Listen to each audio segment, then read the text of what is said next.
Hello friends, welcome back to our channel. तो आज है हमारे इलेक्ट्रिक चार्जेस एंड फील्ड का 14th लेक्चर, जिसके अंदर हम करने वाले हैं एप्लीकेशन ऑफ गॉस लॉ का कंटिन्यूएशन। कल हमने सिलेंडर और इनफाइनाइट शीट की वजह से इलेक्ट्रिक फील्ड देखा था। आज हम करने वाले हैं स्फीयर्स के रिलेटेड। ये स्फीयर्स का जो टॉपिक है मैंने अलग से इसलिए बना दिया बिकॉज जो स्फीयर्स है ये सबसे इंपॉर्टेंट है कंपटीशन पॉइंट ऑफ व्यू से।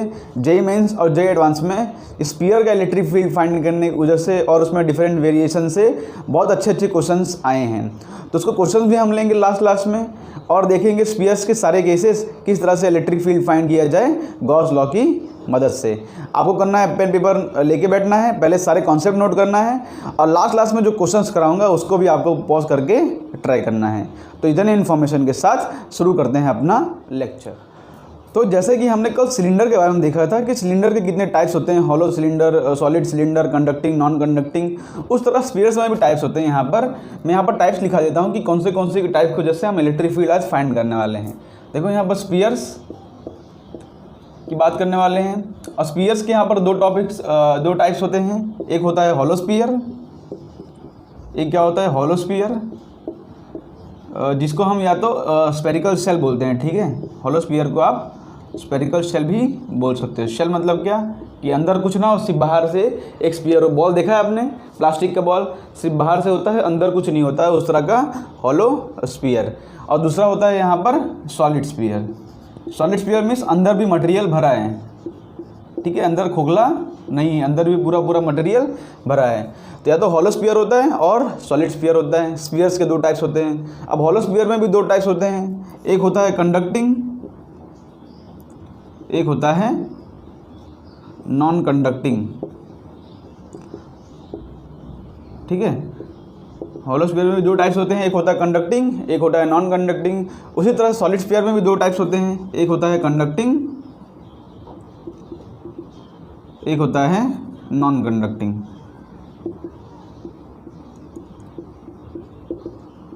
अब जैसा कि मैंने आपको पिछले लेक्चर में बताया था कि कंडक्टर्स की एक प्रॉपर्टी होती है। कंडक्टर्स की क्या प्रॉपर्टी होती है, यहाँ पर लिख दो। कंडक्टर्स की प्रॉपर्टी होती है कि चार्ज जो रहता है वो हमेशा सरफेस पर रहता है। कंडक्टर्स प्रॉपर्टी होती है कि चार्ज जो रहेगा हमेशा सरफेस पर रहेगा। तो देखो हॉलो स्फीयर है, यहाँ पर हॉलो स्फीयर कुछ इस तरह से होगा। हॉलो स्फीयर अंदर कोई मटेरियल नहीं रहेगा। ठीक है, अंदर कोई मटेरियल नहीं रहेगा। तो इसके अंदर हम जब चार्ज डालेंगे तो चार्ज जो रहेगा, बिकॉज अंदर कोई मटेरियल नहीं है, तो चार्ज जो रहेगा वो सरफेस पर आ जाएगा इस तरह से। ठीक है, चार्ज जो रहेगा पूरा सरफेस पर आ जाएगा। अंदर तो कोई मटेरियल है नहीं, तो अंदर भी कोई चार्ज रहेगा नहीं। अंदर जो है वो चार्ज जीरो है, बिकॉज ये हॉलो स्फीयर है, अंदर तो कुछ है नहीं। तो हॉलो में चाहे कंडक्टिंग हो चाहे नॉन कंडक्टिंग हो, बिकॉज अंदर कोई मटेरियल नहीं है तो चार्ज जो रहेगा हमेशा सरफेस पर आ जाएगा। लेकिन सॉलिड में कहानी बदलती है। सॉलिड में जो कंडक्टिंग होता है, कंडक्टिंग, उसमें तो चार्ज सरफेस पर रहता है, बिकॉज कंडक्टर्स की प्रॉपर्टी होती है कि चार्ज जो रहेगा हमेशा सरफेस पर आ जाएगा। जैसे सॉलिड सिलेंडर इस तरह से हो कुछ। सॉलिड सिलेंडर मीन्स अंदर भी मटेरियल है। ठीक है, ये पूरा अंदर मटेरियल से भरा है, ये हॉलो नहीं है। ठीक है, अंदर पूरा मटेरियल से भरा है।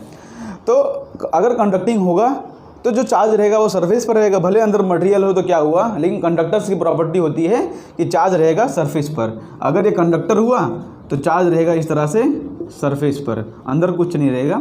अंदर मटेरियल रहेगा, लेकिन मटेरियल को यहाँ पर ड्रॉ नहीं कर रहा हूँ। आप समझ लो कि ये सॉलिड स्फीयर है। ठीक है, और चार्ज सिर्फ सरफेस पर रहेगा इस तरह से।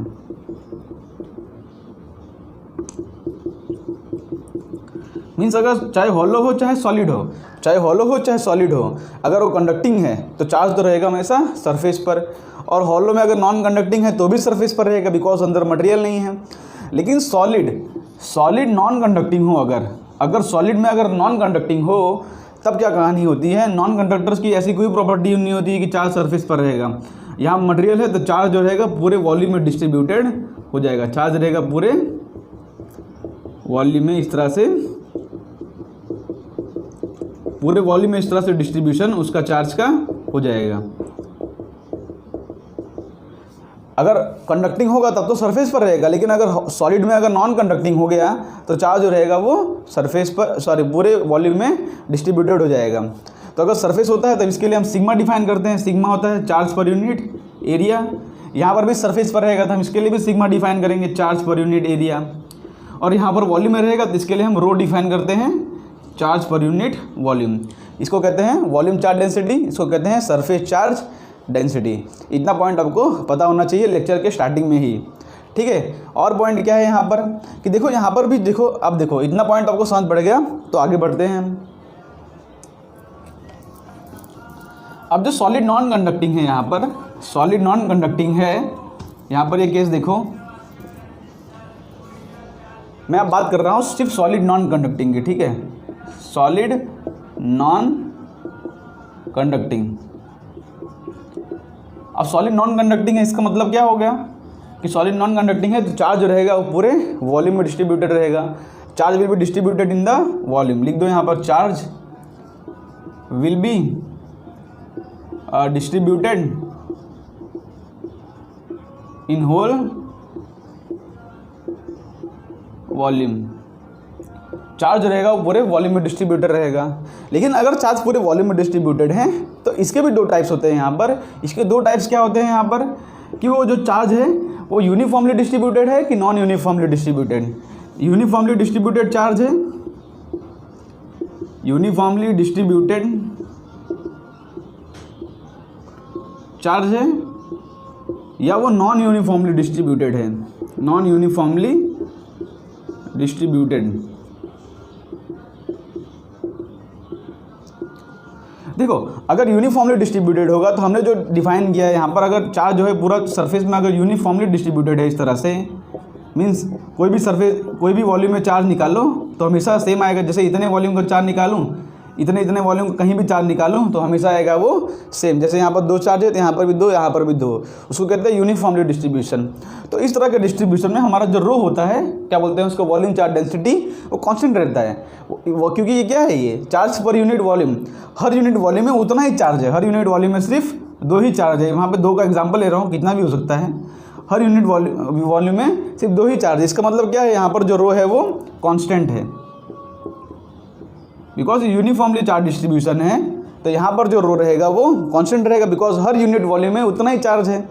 लेकिन अगर नॉन यूनिफॉर्मली डिस्ट्रीब्यूशन रहेगा, अगर यूनिफॉर्मली डिस्ट्रीब्यूशन नहीं है, इस तरह से कहीं कभी ज़्यादा है, कहीं कभी कम है, कहीं हॉल इस तरह से है डिस्ट्रीब्यूशन, तो उसका डिस्ट्रीब्यूशन का कोई हमको इक्वेशन दिया रहेगा। ऐसा बोलेंगे कि जो रो है, बोलेंगे rho equal to rho naught x बोलेंगे, या बोलेंगे rho equal to rho naught x square, या कोई rho equal to rho naught, ऐसा इक्वेशन दे सकते हैं हमको, rho equal to rho naught e raise to minus x. वो किस तरह का वेरिएशन हो सकता है, ठीक है। तो यहाँ पर इस तरह से हमको इक्वेशन दिया रहेगा कि चार्ज जो है किस तरह से वेरी कर रहा है। यहाँ पर देखो, यहाँ पर क्या बोल रहे, rho equal to rho naught x, mean जैसे जैसे आप डिस्टेंस बढ़ाओगे सेंटर से, जैसे जैसे डिस्टेंस बढ़ाओगे सेंटर से, जो चार्ज रहेगा वो बढ़ता जाएगा, चार्ज रहेगा बढ़ता जाएगा। इसका मतलब क्या हुआ कि पहले वाले के हिसाब से अगर ड्रॉ करूँ मैं, तो जैसे सेंटर है तो सेंटर पर चार्ज कम है, लेकिन जैसे जैसे आप नज़दीक जाओगे चार्ज जो रहेगा वो बढ़ता जाएगा। मीन्स चार्ज जो है, चार्ज डेंसिटी जो है वो डिस्टेंस के साथ इंक्रीज़ कर रही है। तो इस तरह के जो भी केसेस आएंगे इसके अंदर हमको इंटीग्रेशन करना पड़ेगा। देखो यहाँ पर तो रो कांस्टेंट था, तो डायरेक्टली हम चार्ज इनसाइड निकालेंगे कि चार्ज इनसाइड द हमारा गॉसियन सरफेस कितना होगा। लेकिन जब इस तरह का डिस्ट्रीब्यूशन आएगा तो हम डायरेक्टली चार्ज इनसाइड निकाल नहीं पाएंगे। हमको इंटीग्रेशन करके एलिमेंटल रिंग लेके, हमको उस तरह से एलिमेंटल स्फीयर लेके इंटीग्रेशन करके वो सब करना पड़ेगा। और उसी तरह के क्वेश्चंस आते हैं जेईई मेंस और जेईई एडवांस में। इसी तरह के क्वेश्चंस के हम लास्ट में अच्छे क्वेश्चंस प्रैक्टिस करने वाले हैं। तो आप लेक्चर के लिए वेट करिए, पहले हम हॉलो वाले के लिए डिस्कस कर लेते हैं, बाद में सॉलिड के लिए, और लास्ट में हम नॉन यूनिफॉर्मली डिस्ट्रीब्यूटेड के लिए भी हम डिस्कस करेंगे। तो अब करता हूँ स्टार्टिंग, आपको इंट्रोडक्शन चैप्टर का इंट्रोडक्शन समझ पड़ेगा वीडियो में क्या क्या करने वाले हैं। तो यहाँ पर से इसको मैं रफ कर देता हूँ, ठीक है। तो वीडियो में क्या क्या करने वाले हो आपको समझ पड़ गया। लेकिन अब सबसे पहला हमारा केस क्या रहेगा, हमारा सबसे पहला केस रहेगा इलेक्ट्रिक फील्ड ड्यू टू, यहाँ पर लिखता हूँ electric field due to hollow spheres, ठीक है। या तो इसको आप स्फेरिकल शेल भी बोल सकते हो, जो भी इसका नाम लो, हॉलो स्फीयर या स्फेरिकल शेल, मीन जिस पे चार्ज सरफेस पर हो। तो चाहे आप हॉलो स्फीयर की बात करो, चाहे स्फेरिकल शेल की बात करो, इसमें चाहे आप कंडक्टिंग लो चाहे नॉन कंडक्टिंग लो, ओके। कंडक्टिंग नॉन कंडक्टिंग दोनों केस आ जाएगा इसके अंदर, ठीक है। बिकॉज दोनों केस में क्या हो रहा है, चार्ज जो है सरफेस पर ही है, तो सेम इक्वेशन उसके लिए बनती है। बिकॉज चार्ज सरफेस पर है तो same equation, same Gauss surface बनेगा। तो हॉलो स्फीयर्स की बात कर रहे हैं जहाँ चार्ज जो है सरफेस पर हो, उसमें कंडक्टिंग हो या नॉन कंडक्टिंग हो, और एंड साथ में बात कर ले रहा हूँ एंड सॉलिड कंडक्टिंग की बात कर ले रहा हूँ, सॉलिड कंडक्टिंग। तो इनमें से चाहे जो भी केस हो, चाहे हॉलो कंडक्टिंग हो, चाहे हॉलो नॉन कंडक्टिंग हो, चाहे सॉलिड कंडक्टिंग हो, इस सब केस में क्या होता है, चार्ज जो रहता है सरफेस पर रहता है। इस सब केस में क्या रहता है, चार्ज रहता है सरफेस पर रहता है, और सब केसेस का जो आंसर आता है वो सेम ही आता है। इसलिए ये सबका साथ में डिस्कस कर लेता हूँ यहाँ पर। तो यहाँ पर देखो मैं स्फीयर ड्रॉ कर दे रहा हूँ, इसका गॉसियन सरफेस किस तरह से फाइंड कर रहा हूँ और इलेक्ट्रिक फील्ड किस तरह से फाइंड कर रहा हूँ। आप कॉन्सेप्ट को समझिएगा, बिकॉज कॉन्सेप्ट का एप्लीकेशन है। मैं आपको ये नहीं बोल रहा हूँ कि फॉर्मूला याद रखना है, आपको सिर्फ कॉन्सेप्ट याद रखना है। यहाँ पर देखो, यहाँ पर सबसे पहले हम बात कर रहे हैं इन सब की, जिसमें हम इलेक्ट्रिक फील्ड फाइंड करेंगे। कहाँ कहाँ फाइंड करेंगे, एक आर लेस देन आर पर, एक आर ग्रेटर देन आर पर, और एक आर इक्वल टू आर पर। जो हमारा कैपिटल आर है वो रेडियस ऑफ द स्फीयर है। ये मेरा एक स्फीयर है, ठीक है, इसको आप सर्कल मत समझना, ये क्या है, मेरा स्फीयर। अब चाहे ये तीनों कोई भी केस हो, सबके अंदर चार्ज कहाँ पर रहेगा, चार्ज रहेगा यहाँ पर सरफेस पर। चार्ज कहाँ पर रहेगा, सरफेस पर रहेगा, ठीक है। इस तरह से चार्ज रहेगा पूरे सरफेस पर रहेगा, मींस अंदर कोई भी चार्ज नहीं है तीनों केस के लिए। तो यहाँ पर हम क्या डिफाइन करते हैं, surface charge density. Because charge surface पर है तो सरफेस चार्ज डेंसिटी। अगर इसको टोटल चार्ज में क्यू बोलूँ यहाँ पर, तो सरफेस चार्ज डेंसिटी क्या होता है, Q upon area, charge per unit area, charge per unit area. तो यहाँ पर जितने भी एरिया का हम चार्ज लेंगे, उतने एरिया में कितना चार्ज है उससे हम इसको मल्टीप्लाई। देखो यहाँ पर अगर क्यू इनसाइड हमको ढूंढना होगा, अगर हमको क्यू इनसाइड ढूंढना होगा तो सिग्मा इंटू ए। ये ए क्या है, जहाँ पर जितने, अगर जैसे जितना भी गॉसियन सरफेस लेंगे उसमें जहाँ तक चार्ज रहेगा हम उसको यहाँ से फाइंड कर लेंगे। ये तो बात की बात है। हमको फाइंड क्या करना है यहाँ पर, इलेक्ट्रिक फील्ड एट डिस्टेंस। पहले हम एक काम करते हैं, इनसाइड की बात करते हैं, ठीक है। R less than R, R less than R मतलब हम इनसाइड पॉइंट की कोई बात कर रहे हैं, जैसे कि यहाँ पर कोई ये पॉइंट की बात कर रहा हूँ मैं, क्योंकि आर से छोटा हो, मीन्स हम इनसाइड पॉइंट की बात कर रहे हैं। अब इनसाइड पॉइंट पर हमको ढूंढना क्या है, हमको फाइंड तो करना है यहाँ पर इलेक्ट्रिक फील्ड, ठीक है। इलेक्ट्रिक फील्ड फाइंड करना है, इक्वेशन यहाँ पर ये होता है। हम यहाँ पर एक गॉसियन सरफेस लेंगे आर डिस्टेंस पर, तो स्फीयर के लिए गॉसियन सरफेस जो होता है वो स्फीयर ही होता है। यहाँ पर स्फीयर के लिए जो गॉसियन सरफेस होगा, लिख लो यहाँ पर, स्फीयर के लिए जो गॉसियन सरफेस होता है वो क्या होगा, स्फीयर। बिकॉज उसके अबाउट ही जो है पूरा सिमेट्रिकल चार्ज डिस्ट्रीब्यूशन होता है। तो यहाँ पर इस तरह से मैं गॉसियन सरफेस इस तरह से मैं ले लेता हूँ, जिसका रेडियस स्मॉल आर है, ठीक है। यहाँ पर याद रखना, हमेशा हम वेरिएबल अपना स्मॉल आर लेंगे और जो कैपिटल आर है हमेशा वो कांस्टेंट रहेगा, ठीक है। मैंने वेरिएबल क्या लिया है, स्मॉल आर। हमको स्मॉल आर डिस्टेंस दूर हमको इलेक्ट्रिक फील्ड फाइंड करना है। फिर से यहाँ पर सेम फॉर्मूला लगाएंगे, ये हो जाएगा E vector dot D A vector equal to हो जाएगा Q inside upon epsilon naught. अब यहाँ पर देखेंगे हम सरफेस पर, यहाँ पर जो ये सरफेस है इसका एरिया वेक्टर जो होगा ये इस तरह से एरिया वेक्टर होगा। और इलेक्ट्रिक फील्ड तो अंदर है ही नहीं, देखो इलेक्ट्रिक फील्ड अंदर है नहीं, बिकॉज जो गॉसियन सरफेस है उसके अंदर कोई चार्ज है ही नहीं। गॉसियन सरफेस जो है उसके अंदर कोई चार्ज है ही नहीं। तो at distance R less than R के लिए हमारे इलेक्ट्रिक फील्ड की वैल्यू डायरेक्टली क्या लिख सकते हैं हम, जीरो।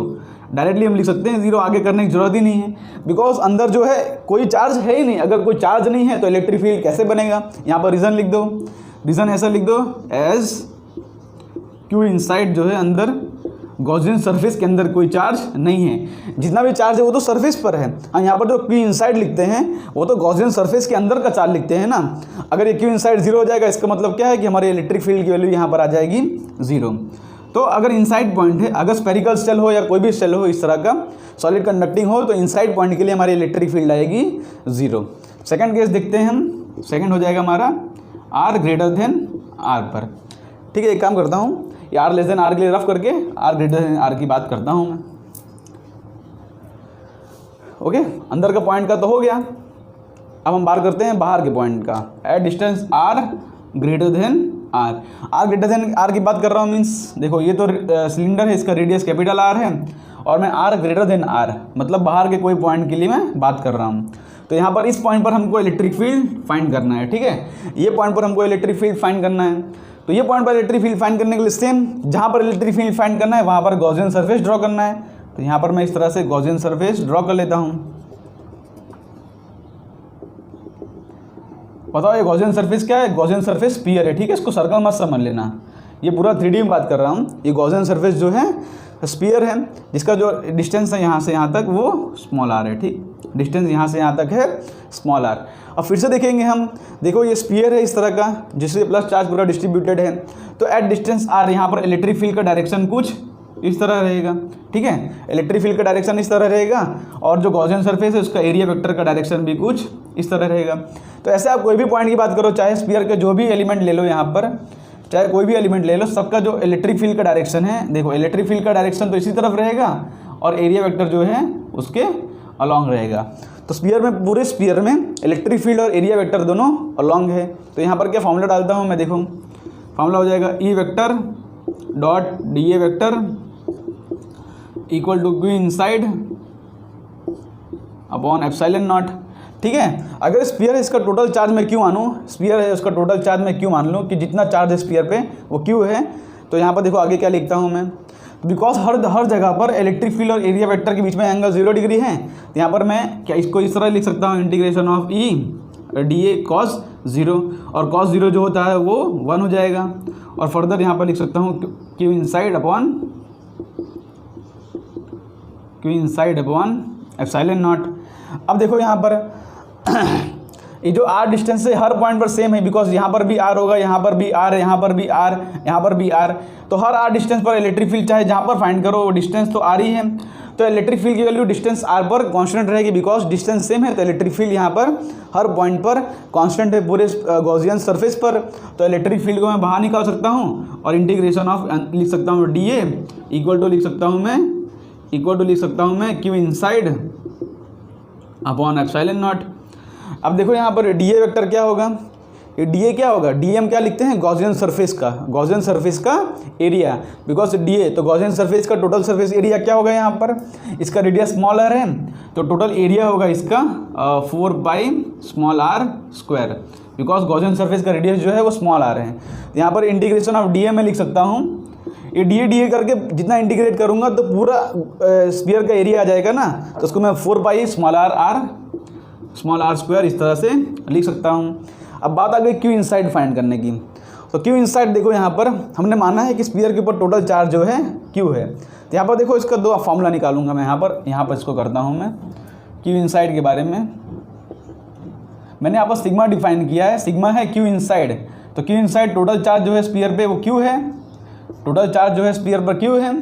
और चार्ज कहाँ तक है, चार्ज तो सिर्फ यहाँ रेडियस कैपिटल आर तक ही है ना, भले हमने गॉसियन सरफेस पूरा बड़ा लिया है, बट चार्ज कहाँ तक है, चार्ज तो सिर्फ इतने स्फीयर के अंदर ही है, चार्ज जो है सिर्फ इतने स्फीयर के अंदर ही है, भले हमने पॉइंट बाहर तक लिया है पर चार्ज इतने में ही है। तो क्या लिखेंगे हम, Q upon 4 pi capital R square यहाँ पर क्यों लिख रहा हूँ, बिकॉज जो चार्ज है वो सिर्फ जो बड़े वाले जो हमारा ये स्फीयर है उसके अंदर ही है, हमने गॉसियन सरफेस यहाँ तक लिया है बट चार्ज यहाँ तक ही है। तो यहाँ पर मैं लिख सकता हूँ क्यू इक्वल टू लिख सकता हूँ मैं sigma into 4 pi capital R square, यहाँ पर कैपिटल आर ध्यान रखना है, ठीक। तो यहाँ पर क्यू इनसाइड की जगह लिख सकता हूँ मैं, ये इनसाइड है, तो यहाँ पर लिख सकता हूँ मैं sigma into 4 pi capital R square upon epsilon naught. तो यहाँ से 4 पाई कैंसिल, तो मेरी इलेक्ट्रिक फील्ड की वैल्यू क्या आ रही है, यहाँ पर देखो इलेक्ट्रिक फील्ड की वैल्यू आ रही है क्या आ रही है यहाँ पर, ये पाई तो कैंसिल हो गया है, तो आ रही है sigma R square upon epsilon naught small are square, sigma R square upon epsilon naught small are square. तो स्फीयर होगा, अगर हॉलो स्फीयर हो, स्पेरिकल सेल हो या सॉलिड कंडक्टिंग हो, तो इलेक्ट्रिक फील्ड की वैल्यू आउटसाइड द पॉइंट आती है sigma R square upon epsilon naught R square, जिसको हम ऐसे भी लिख सकते हैं कि जो इलेक्ट्रिक फील्ड की वैल्यू है वो directly proportional to 1 upon are square आ रही है। तो देखो यहाँ पर इलेक्ट्रिक फील्ड की वैल्यू प्रोपोर्शनल आ रही है 1 अपॉन आर स्क्वायर की, मीन्स अगर स्फीयर के बाहर जाओगे तो electric field 1 upon are square के प्रोपोर्शनल आएगी, इतना बात आपको ध्यान रखना है। देखो ये जो इलेक्ट्रिक फील्ड है इसको मैं दूसरी तरीके से भी लिख सकता हूँ, ठीक है। ये क्यू इनसाइड है, मैंने क्या बोला है कि स्फीयर के ऊपर टोटल चार्ज जो है क्यू है, अगर मैं इसको सिग्मा के टर्म में ना लिखूँ और स्फीयर का टोटल चार्ज मैं क्यू ही कंसीडर करूँ, तो देखो यहाँ से ये स्टेप देखो, यहाँ से ये स्टेप देखो, हमारा ये स्टेप पहुँचे थे ना हम, ये पॉइंट को आप नोट कर लो, फिर आगे दिखाता हूँ। मैं इसको इस तरह से भी लिख सकता हूँ, देखो इसको किस तरह से लिख सकता हूँ, मैं यहाँ पर लिखाता हूँ आपको। देखो यहाँ पर ये स्टेप आया था मेरा, E into 4 pi small are square equal to Q inside upon epsilon naught, यहाँ से मैं लिखता हूँ। अब जो क्यू इनसाइड है, मैं बोला स्फीयर के ऊपर टोटल चार्ज जो है क्यू है, और मैंने इसको क्यू इनसाइड को क्यू लिख दिया, मैंने सिग्मा के टर्म में नहीं लिखा। तो किसको इस तरह से लिख सकता हूँ मैं, E into 4 pi small are square equal to Q upon epsilon naught. मैंने बोल दिया स्फीयर के ऊपर टोटल चार्ज है क्यू। ये भी हमारा 100% करेक्ट है, ये भी हमारा 100% करेक्ट है, लेकिन एनसीईआरटी में इस फॉर्म में भी लिखा रहता है, इसलिए ये फॉर्म में दिखा देता हूँ आपको। तो इलेक्ट्रिक फील्ड की वैल्यू क्या आ जाएगी, Q upon 4 pi epsilon naught R square. इसको आप इस तरफ से लिख सकते हो, 1/4 पाई एप्सिलॉन नॉट को क्या लिख सकते हो, तो हो जाएगा के क्यू अपॉन आर स्क्वायर। तो ये फॉर्मूला आपको देखा नहीं लग रहा है, इलेक्ट्रिक फील्ड इक्वल टू के क्यू अपॉन आर स्क्वायर, समझ रहे हो। तो इलेक्ट्रिक फील्ड की वैल्यू के क्यू अपॉन आर स्क्वायर कब आती थी, जब हमारा जो ये था, ये हमारा पॉइंट चार्ज होता था कुछ इस तरह से, पॉइंट चार्ज। तो एट ए डिस्टेंस आर हमारी जो वैल्यू आती थी वो आती थी के क्यू अपॉन आर स्क्वायर। इसका मतलब समझ रहे हो कि अगर स्फीयर के बाहर का हम कोई पॉइंट लेंगे तो हमको ये कंसीडर करना है कि स्फीयर हमारा जो है ये एक पॉइंट चार्ज की तरह एक्ट कर रहा है। स्फीयर हमारा किस तरह एक्ट कर रहा है, पॉइंट चार्ज। मीन्स अगर आउटसाइड पॉइंट पे जा रहे हो तो इलेक्ट्रिक फील्ड का वेरिएशन 1/r स्क्वायर के प्रोपोर्शनल आएगा, और ये प्रोपोर्शनल हर केस में आएगा, चाहे आप कंडक्टिंग लो, non conducting, solid conducting, non conducting, uniform distribution, non uniform distribution. अगर बाहर का पॉइंट रहेगा तो बाहर के पॉइंट के लिए वेरिएशन जो आएगा वो K Q upon small are square आएगा। इतना बात आपको यहाँ पर ध्यान रखना है। ये फॉर्मूला भी हमारा 100% करेक्ट है। दोनों में देखो वही इक्वेशन आ रहा है कि electric field is proportional to 1/r square. तो इसका अगर ग्राफ ड्रॉ करना हो तो हम ग्राफ भी ड्रॉ कर सकते हैं। हमने इनसाइड और आउटसाइड पॉइंट दोनों ढूंढ लिया। अगर आपको एग्जैक्टली एट द सरफेस ढूंढना है, exactly r equal to R पर ढूंढना है, तो यहाँ पर स्मॉल आर की जगह पे कैपिटल आर डाल दो, तो आर स्क्वायर कैंसिल हो जाएगा, जो कि आ जाएगा सिग्मा बाई एप्सिलॉन नॉट। यहाँ पर इसका ग्राफ ड्रॉ कर लेता हूँ मैं। ये पॉइंट को आप नोट कर लो, आ रहा है K Q upon are square, outside point के लिए नोट कर लो। मैं यहाँ पर ग्राफ ड्रॉ करता हूँ इसका। अब इसका ग्राफ ड्रॉ करना हो तो किस तरह ड्रॉ करेंगे, देखो किस तरह ग्राफ ड्रॉ करेंगे। यहाँ पर इलेक्ट्रिक फील्ड आएगा और यहाँ पर आएगा डिस्टेंस r, और यहाँ पर है मेरा कैपिटल R, ठीक है। ये कैपिटल R है मेरा, ये सेंटर का पॉइंट है। देखो हमने बोला कि सेंटर से लेके R तक, यहाँ अंदर का पॉइंट जो भी रहेगा, अंदर के पॉइंट के लिए तुम्हारी इलेक्ट्रिक फील्ड की वैल्यू क्या आई थी, r<r के लिए आई थी, 0 आई थी। तो अंदर का जितना पॉइंट रहेगा वहाँ पर इलेक्ट्रिक फील्ड की वैल्यू है 0, ठीक है। अंदर का पॉइंट है वहाँ पर इलेक्ट्रिक फील्ड की वैल्यू 0 है। और जो सरफेस है यहाँ पर, एग्जैक्टली सरफेस पर हमारी जो इलेक्ट्रिक फील्ड की वैल्यू आ रही है वो सिग्मा बाई एप्सिलॉन नॉट आ रही है। यहाँ पर सरफेस पर एग्जैक्टली हमारी मैक्सिमम वैल्यू आ गई, और उसके बाद जो है 1/r स्क्वायर से इस तरह से डिक्रीज करेगी, ठीक है। ये ग्राफ वाला भी क्वेश्चन आ चुका है जेईई मेंस और जेईई एडवांस में। स्पेरिकल के लिए कुछ इस तरह से आएगा, अंदर 0 है, अंदर जो है 0 है, और बाहर में कुछ इस तरह से वेरिएशन कर रहा है। तो ये ग्राफ को भी आप नोट कर लो, electric field versus distance r। आगे हम करते हैं, हमने हॉलो वाला केस तो डिस्कस कर लिया, अब हम डिस्कस करते हैं सॉलिड में भी नॉन कंडक्टिंग में, सॉलिड में नॉन कंडक्टिंग में यूनिफॉर्मली डिस्ट्रीब्यूशन। तो अब हम नेक्स्ट केस डिस्कस करते हैं इलेक्ट्रिक फील्ड ड्यू टू, हमने कंडक्टिंग बारे में देख लिया, अब सॉरी हॉलो के बारे में देख लिया। अब लिखते हैं यहाँ पर सॉलिड, और सॉलिड में भी कौन सा हमारा, सॉलिड में भी हो जाएगा नॉन कंडक्टिंग में, सॉलिड नॉन कंडक्टिंग। और सॉलिड नॉन कंडक्टिंग मीन्स क्या रहेगा, मीन चार्ज जो रहेगा वो हमेशा charge is in the volume, charges is in volume. इसके लिए हम क्या डिफाइन करते हैं, इसके लिए डिफाइन करते हैं रो, जो कि होता है charge per unit volume, charge per unit volume, ठीक है। तो इसके अंदर भी हमारा जो पहला केस रहेगा, पहला केस क्या रहेगा हमारा, उसके अंदर यूनिफॉर्म चार्ज डिस्ट्रीब्यूशन, यूनिफॉर्मली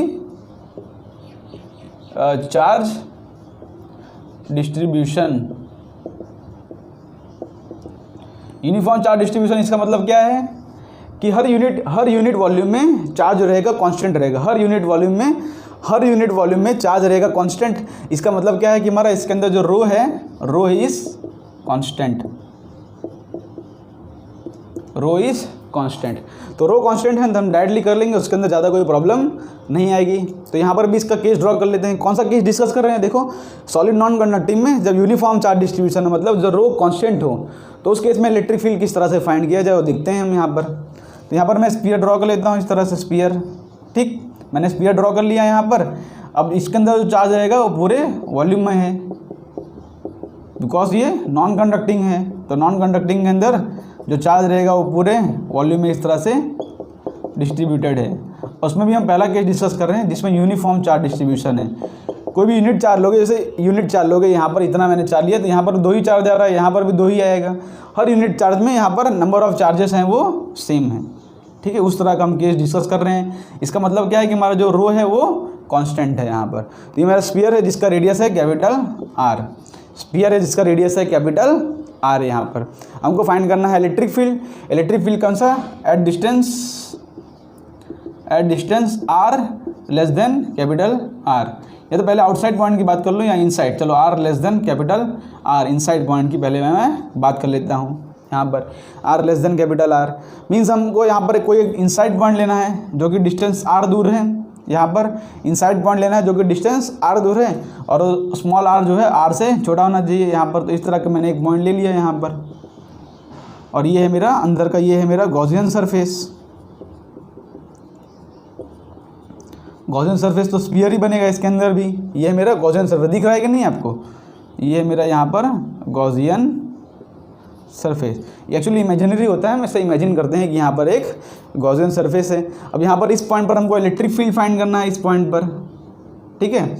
इस पॉइंट पर हमको इलेक्ट्रिक फील्ड फाइंड करना है। तो यहाँ पर इक्वेशन लिखूंगा मैं, E into integration of, sorry इस तरह से इक्वेशन लिखा जाता है, integration of E vector dot D A vector equal to हो जाएगा Q inside upon epsilon naught, equal to हो जाएगा Q inside upon epsilon naught. हम यहाँ पर अज्यूम कर रहे हैं कि जो गॉसियन सरफेस है, यहाँ पर अज्यूम मैं क्या कर रहा हूँ कि जो गॉसियन सरफेस है उसके अंदर जो चार्ज है वो क्यू है। यहाँ पर क्या अज्यूम कर रहा हूँ कि गॉसियन सरफेस है उसके अंदर जो चार्ज है वो क्यू है। सिर्फ गॉसियन सरफेस के अंदर जो चार्ज है क्यू है, टोटल चार्ज क्यू नहीं है। मैंने गॉसियन सरफेस के अंदर का चार्ज यहाँ पर क्यू अज्यूम किया है इस तरह से। तो यहाँ पर इस पॉइंट पर हमको इलेक्ट्रिक फील्ड फाइंड करना है। तो इलेक्ट्रिक फील्ड के लिए जो इलेक्ट्रिक फील्ड वेक्टर होगा, एरिया वेक्टर आएगा इस तरह से बाहर, और इलेक्ट्रिक फील्ड भी यहाँ पर आएगा इस तरह से बाहर। मीन्स स्फीयर का कोई भी पॉइंट लोगे तो इलेक्ट्रिक फील्ड और एरिया वेक्टर जो है सेम एंगल पर 0 डिग्री एंगल पर है। तो यहाँ पर इसको मैं इस तरह लिख सकता हूँ मैं, इंटीग्रेशन ऑफ ई वेक्टर और D A cos 0 equal to हो जाएगा Q inside upon epsilon naught. अब कॉस 0 तो 1 होता है, इसको यहाँ से हटा सकता हूँ। अब यहाँ पर देखो स्फीयर है, बिकॉज ये यूनिफॉर्म स्फीयर है और चार्ज जो है पूरा यूनिफॉर्मली डिस्ट्रीब्यूटेड है। बिकॉज यहाँ पर चार्ज यूनिफॉर्मली डिस्ट्रीब्यूटेड है इसलिए इलेक्ट्रिक फील्ड हर पॉइंट पर, इलेक्ट्रिक फील्ड यहाँ पर चाहे कोई भी डिस्टेंस लो, यहाँ पर हर पॉइंट पर इलेक्ट्रिक फील्ड की वैल्यू कांस्टेंट रहेगी यहाँ पर, ठीक है। यहाँ पर क्या रहेगा, इलेक्ट्रिक फील्ड की वैल्यू कांस्टेंट। यहाँ पर इलेक्ट्रिक फील्ड में बाहर निकाल लेता हूँ इस तरह से, ठीक है। तो यहाँ पर अंदर क्या हो जाएगा, अंदर बचेगा D A vector equal to हो जाएगा Q inside upon epsilon naught. अब ये डी ए किसका लेते हैं, डी ए हम लेते हैं गॉसियन सरफेस का। तो यहाँ पर गॉसियन सरफेस हमारा क्या है ये, तो इसका टोटल एरिया क्या हो जाएगा, टोटल एरिया हो जाएगा 4 पाई स्मॉल आर स्क्वायर। यहाँ पर मैं डी ए इस तरह से लिख सकता हूँ कि E into 4 pi small are square. अब बात आ रही है क्यू इनसाइड ढूंढने की, बात है क्यू इनसाइड ढूंढने की। यही बात आपको ध्यान रखना होता है क्यू इनसाइड किस तरह से ढूंढा जाए। अब देखो क्यू इनसाइड की बात करता हूँ यहाँ पर मैं, तो देखो क्यू इनसाइड का क्या होता है। देखो हमने बोला है क्यू इनसाइड वो लेना है जहाँ पर टोटल चार्ज हो।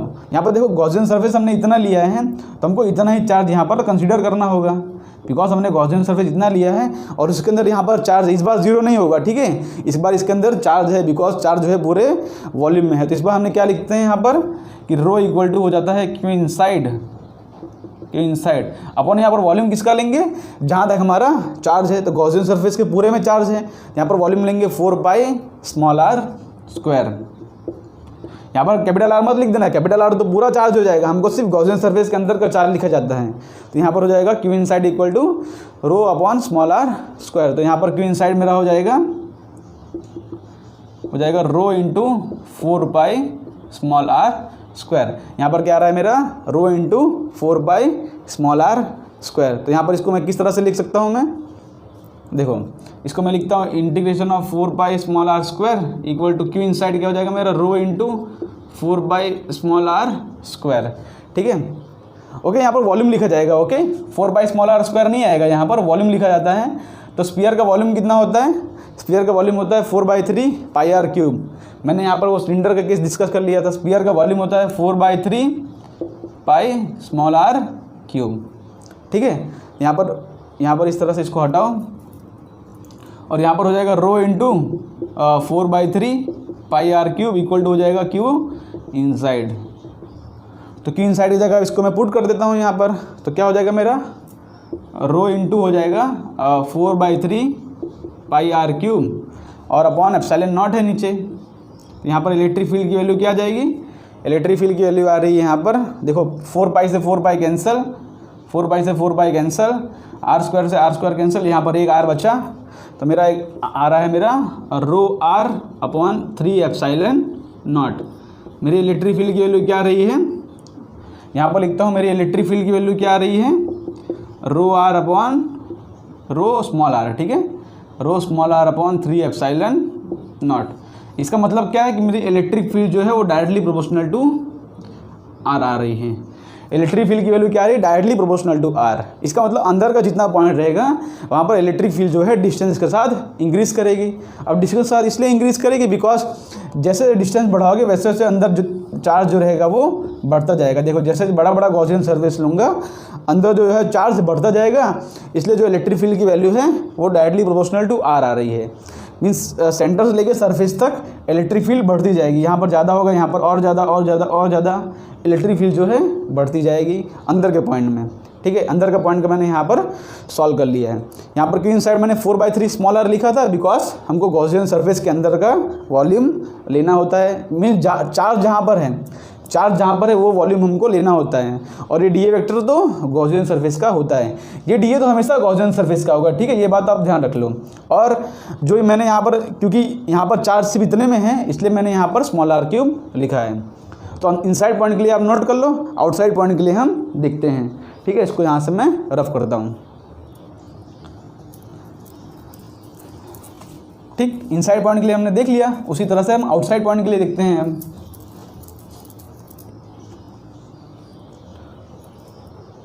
ये सब तो केस सेम है, सेम हमारा एक क्या हो जाएगा इस बार at distance R greater than R, हमारा इस बार आउटसाइड पॉइंट हो जाएगा कुछ। ये तो हमारा स्फीयर है, ये तो हमारा स्फीयर है जिसका रेडियस है आर, ठीक है। अंदर जो है चार्ज इस तरह से यूनिफॉर्मली डिस्ट्रीब्यूटेड है। तो ये स्फीयर है, इसका रेडियस है कैपिटल आर। हमको बात करना है यहाँ पर स्मॉल आर जो कि डिस्टेंस बाहर का कोई पॉइंट है। तो यहाँ पर क्या करेंगे हम, फिर से यहाँ पर इस तरह से गॉसियन सरफेस ड्रॉ करेंगे, ठीक है। ये मेरा गॉसियन सरफेस है।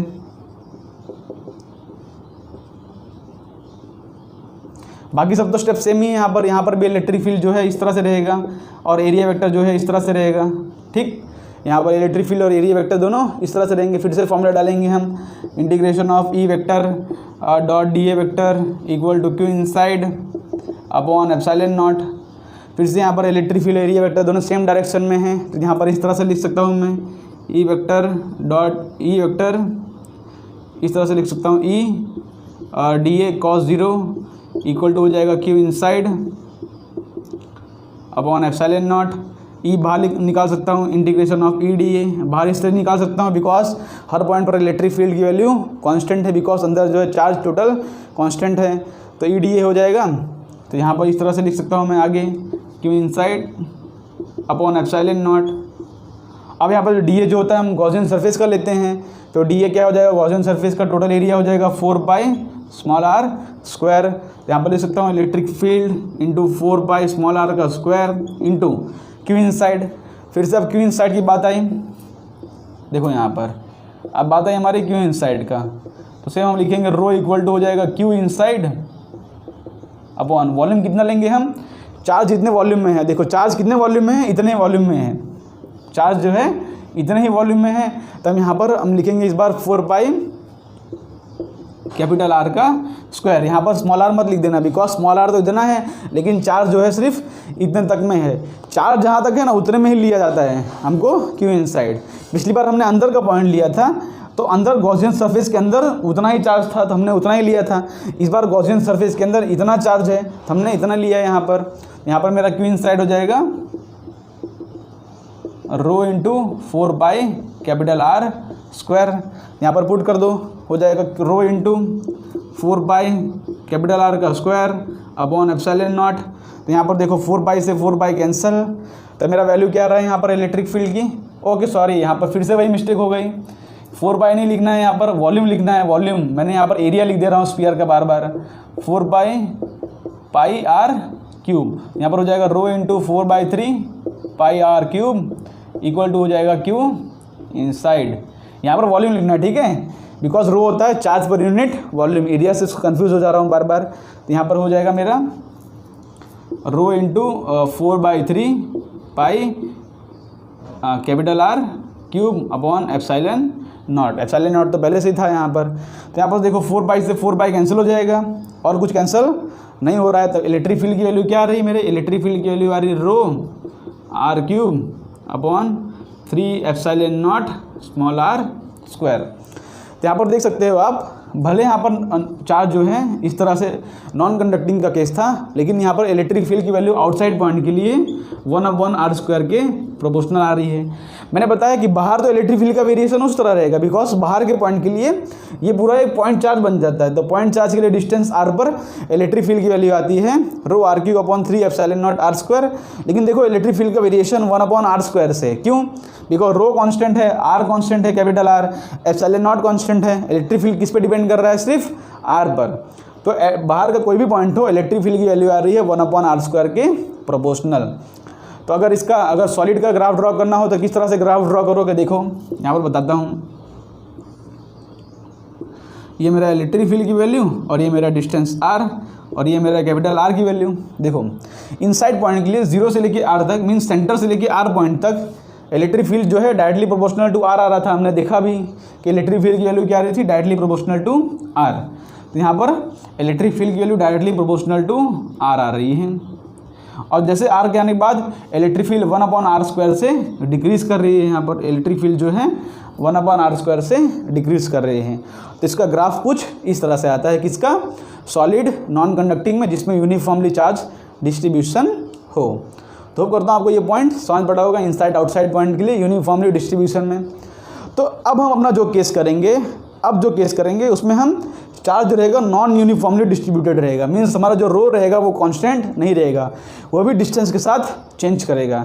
तो उसको किस तरह से सॉल्व किया जाए, वही हमारा आज का मेन मोटिव है, बिकॉज उसके ऊपर से हम नेक्स्ट क्वेश्चंस करने वाले हैं। तो इसके यहाँ पर से रफ करके वो कॉन्सेप्ट हम सीखते हैं यहाँ पर से इसको। तो हमारा नेक्स्ट केस हो जाएगा electric field due to solid non conducting के अंदर क्या हो जाएगा, हमारा नेक्स्ट केस हो जाएगा नॉन यूनिफॉर्मली डिस्ट्रीब्यूटेड, ठीक है, नॉन यूनिफॉर्म डिस्ट्रीब्यूशन। इसका एक तरीके से मैं बता देता हूँ कि किस तरह से इसको किया जाए। अब इसको क्वेश्चंस में अप्लाई करना, तो जब भी नॉन यूनिफॉर्म डिस्ट्रीब्यूशन रहेगा, जैसे यहाँ पर स्फीयर है, इसका मेरा रेडियस r है, यहाँ पर ये सॉलिड स्फीयर है, ठीक है, सॉलिड नॉन कंडक्टिंग के अंदर नॉन यूनिफॉर्म डिस्ट्रीब्यूशन है। तो जब भी नॉन यूनिफॉर्म डिस्ट्रीब्यूशन रहेगा, इसका मतलब क्या है कि जो चार्ज डेंसिटी रहेगी वो कांस्टेंट नहीं रहेगी। जब चार्ज डेंसिटी कांस्टेंट नहीं रहती तो क्वेश्चंस के अंदर हमको दिया रहेगा कि चार्ज डेंसिटी का वेरिएशन किस तरह से है। जैसे यहाँ पर मैं एग्जांपल के तौर पर एक ले लेता हूँ, रो इक्वल टू हो जाएगा रो नॉट एक्स। यहाँ पर मैंने सिर्फ एक एग्जांपल के तौर पे मैंने इस तरह से ले लिया है, rho equal to rho naught X, ठीक है। यहाँ पर लिख देता हूँ where X is distance from centre, where X is the distance from centre.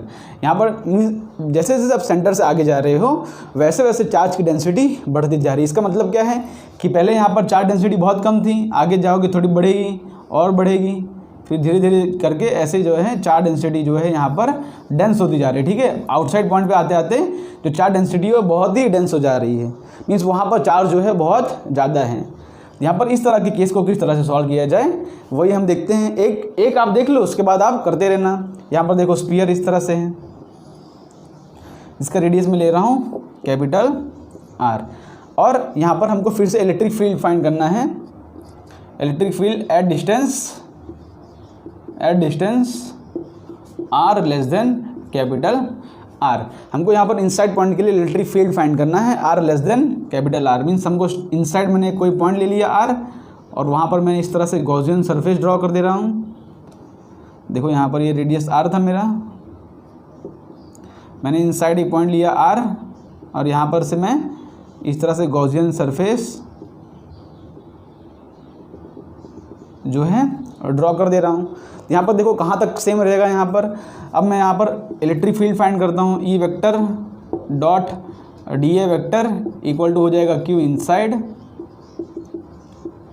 Upon epsilon not.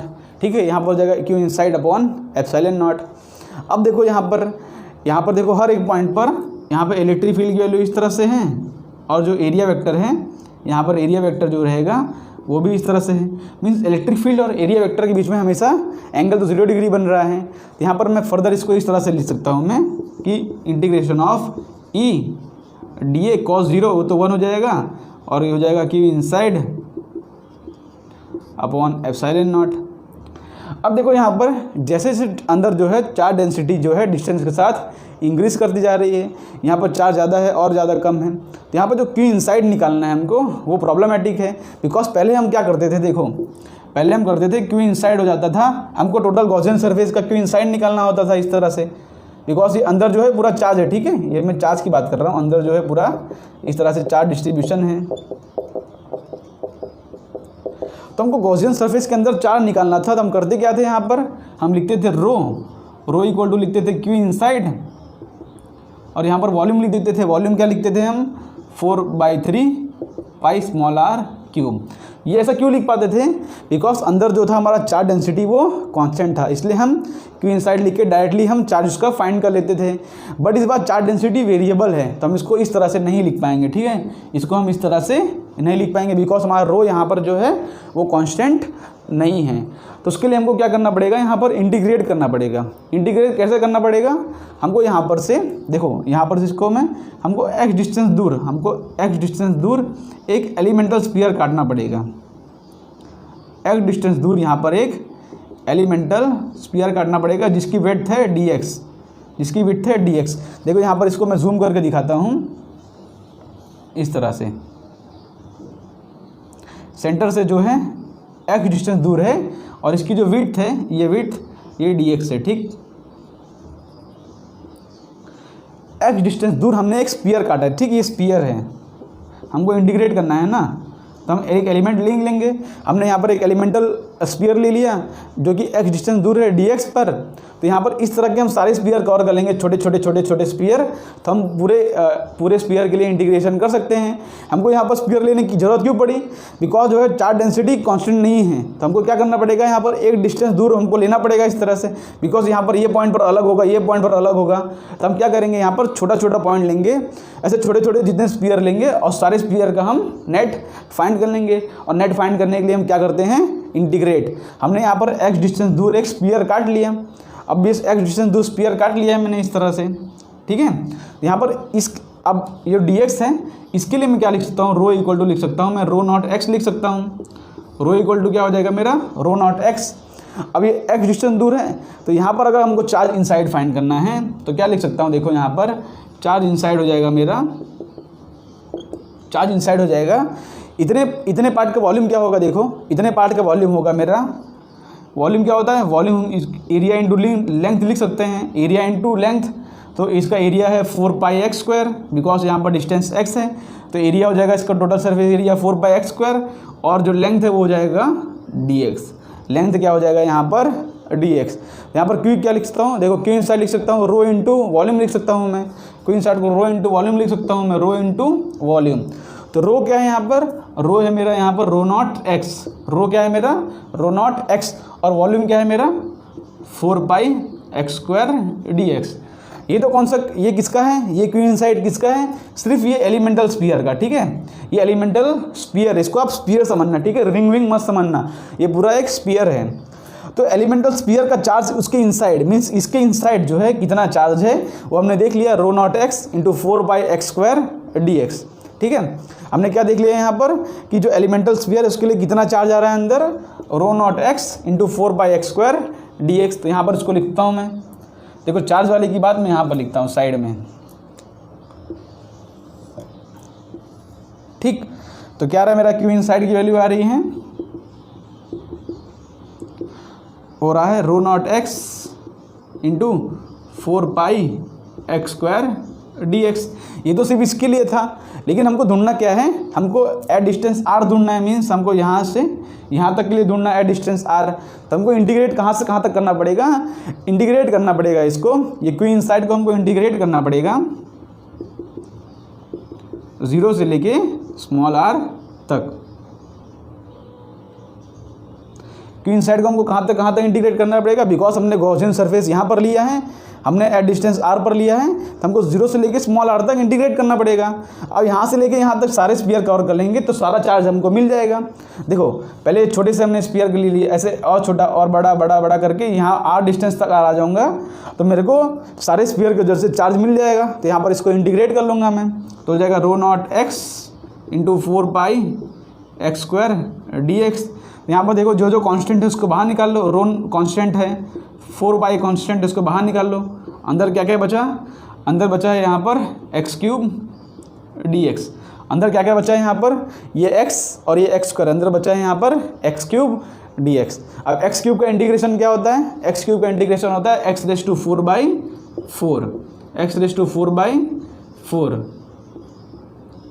और इंटीग्रेशन कहाँ से कहाँ तक, 0 से लेके स्मॉल r तक। तो यहाँ पर मेरा आंसर क्या आ जाएगा, एक बार 8 पुट करो, एक बार 0 पुट करो, तो हो जाएगा मेरा rho naught into 4 pi into r raise to 4/4। मेरा वैल्यू क्या आ रही है, rho naught into 4 pi r raise to 4/4। ये मेरा क्यू इनसाइड हो गया पूरे गॉसियन सरफेस के लिए। अब पूरे गॉसियन सरफेस के लिए मेरे को मिल गया क्यू इनसाइड। ठीक है, ये था। पहले हमको डायरेक्टली यहाँ पर ये कांस्टेंट दिया रहता था, हम डायरेक्टली लिख देते थे रो इंटू वॉल्यूम, डायरेक्टली हम रो इंटू वॉल्यूम कर देते थे। बट यहाँ पर कांस्टेंट नहीं है, तो इस तरह से इंटीग्रेट करके हमको निकालना होता है। ठीक है, इस तरह से इंटीग्रेट करके हमको निकालना होता है। इसका जो मैंने यहाँ पर लिख दिया है, rho equal to rho naught X है। तो फर्दर क्या होगा, देखो हम फर्दर क्या होगा यहाँ पर, देखो ई तो बाहर आ गया, और ई बाहर इसलिए आ गया बिकॉज हमने एलिमेंटल रिंग लिया है, उसके लिए जो इलेक्ट्रिक फील्ड की वैल्यू है वो कांस्टेंट हो जाएगी, बिकॉज हमने एक पतला सा एक स्पेरिकल शेल ले लिया है इस तरह से। ठीक है, एलिमेंटल स्फीयर, ओके, रिंग बोल रहा हूँ, आप उसको इग्नोर करना, मैं स्फीयर, एलिमेंटल स्फीयर के लिए हमने यहाँ पर लिया है। तो एलिमेंटल स्फीयर के लिए हमारा एरिया क्या हो जाएगा, यहाँ पर ये एरिया क्या हो जाएगा हमारा, बिकॉज हमने गॉसियन सरफेस, हमने जो डी लिखते हैं, डी तो हम किसका लिखते हैं, डी हम लिखते हैं गॉसियन सरफेस का। यहाँ पर हो जाएगा मेरा ई इंटू हो जाएगा 4 pi small r square into Q inside क्या हो जाएगा मेरा, क्यू इनसाइड हो जाएगा rho naught into 4 pi into r raise to 4/4। ठीक है, मेरा क्यू इनसाइड हो गया rho naught into 4 by r raise to 4/4 upon नीचे हो जाएगा एप्सिलॉन नॉट। ठीक है, अपॉन नीचे क्या हो जाएगा एप्सिलॉन नॉट। यहाँ पर से 4 पाई और 4 पाई कैंसिल, r स्क्वायर से ये r स्क्वायर कैंसिल हो जाएगा। तो मेरा इलेक्ट्रिक फील्ड की वैल्यू क्या आ गई, और rho naught small r square upon epsilon naught, rho naught small r square upon epsilon naught. ठीक है, तो अंदर के पॉइंट के लिए इलेक्ट्रिक फील्ड की जो वैल्यू आ रही है वो directly proportional to r square आ रही है, जो कि हम समझ भी सकते हैं बिकॉज यहाँ पर चार्ज डेंसिटी इंक्रीज हो रही है, तो जो इलेक्ट्रिक फील्ड है वो भी फटाफट इंक्रीज करेगी। पहले क्या आ रही थी, यहाँ पर डायरेक्टली प्रोपोर्शनल टू r आ रही थी, लेकिन इस बार directly proportional to r square आ रही है।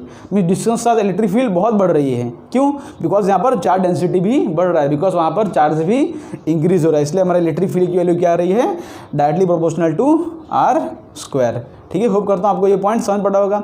आपको सिर्फ इतना याद रखना है कि बिकॉज अगर जब भी जो ये वेरिएबल दिया रहेगा, जब भी ये वेरिएबल दिया रहेगा, तभी हमारा क्यू इनसाइड हमको फाइंड करना रहेगा, और तभी इसी मेथड से आपको फाइंड करना है। यहाँ पर रो नॉट एक्स दिया है, यहाँ पर रो नॉट एक्स दिया था, इसलिए यहाँ पर हमने रो नॉट एक्स रखा, और यहाँ पर जो भी एलिमेंटल रिंग का वॉल्यूम रहेगा हम यहाँ पर रखेंगे, और इस तरह से इंटीग्रेट करके हम चार्ज इनसाइड निकालेंगे। बाकी कहानी तो सेम है। यहाँ पर जो डी रखते हैं हम किसका, गॉसियन सरफेस का। डी किसका रखते हैं हम, गॉसियन सरफेस का। इतना बात आपको ध्यान रखना है। ठीक है, तो इसको यहाँ पर सॉल्व करके हम आउटसाइड पॉइंट के लिए देख लेते हैं। ये तो इनसाइड पॉइंट के लिए था, ये पॉइंट किसके लिए था, इनसाइड के लिए। उसी तरह से आउटसाइड पॉइंट के लिए हम एक बार देख लेते हैं। इसको यहाँ से मैं रफ करता हूँ।